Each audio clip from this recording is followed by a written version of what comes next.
सुप्रभात बच्चों। इससे पिछले वीडियो में आपने कविता और उसके भावार्थ को देखा। आशा है आप भावार्थ समझ गए होंगे। इसमें मैं आपको उनके प्रश्नों के उत्तर बताती हूँ।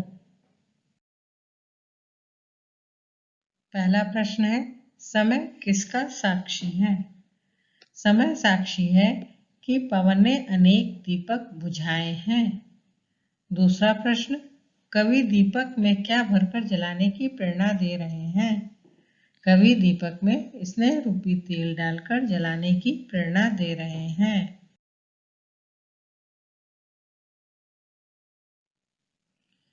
अनगिनत दीप कहाँ लगातार जलाए गए? अनगिनत दीप अंधकार रूपी चट्टान पर जलाए गए हैं, अर्थात घोर निराशा के बीच आशा की एक किरण दिखाई गई है। दूसरा क्वेश्चन, हमें जीवन के अंधकार में किससे उजाला मिलेगा? आशा रूपी दीपक से ही हमारे जीवन का अंधकार मिटेगा और हमें निराशा से बाहर निकलने में सहायता मिलेगी। निशा को कब सवेरा मिलेगा?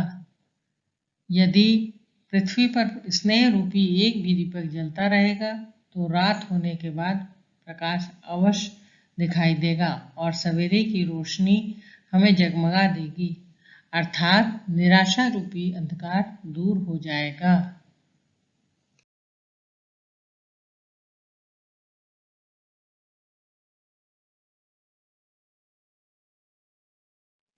जीने की राह। प्रश्न, हमारे जीवन में अंधेरा ही अंधेरा है, इसका अर्थ होता है कि जीवन में निराश हो चुके हैं। यदि आपके सामने कोई बालक ये कहता है तो उसे कविता की कौन सी पंक्तियां सुनाना चाहेंगे और क्यों? रहेगा धरा पर दिया एक भी यदि, कभी तो निशा को सवेरा मिलेगा, ये पंक्तियां सुनाएंगे, क्योंकि हमें कभी निराश नहीं होना चाहिए। अंधेरे के बाद प्रकाश अवश्य होता है।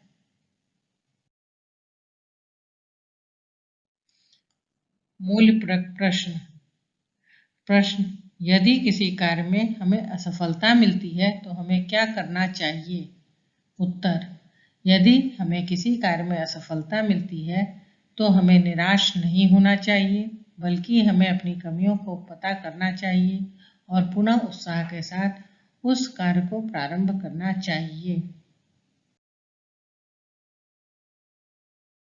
प्रश्न कोश।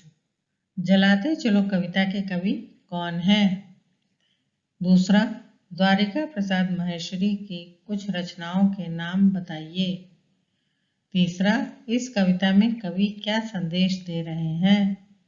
चौथा, अगर आपके दो मित्र आपस में किसी बात को लेकर झगड़ा कर रहे हैं तो आप उन्हें क्या कहेंगे?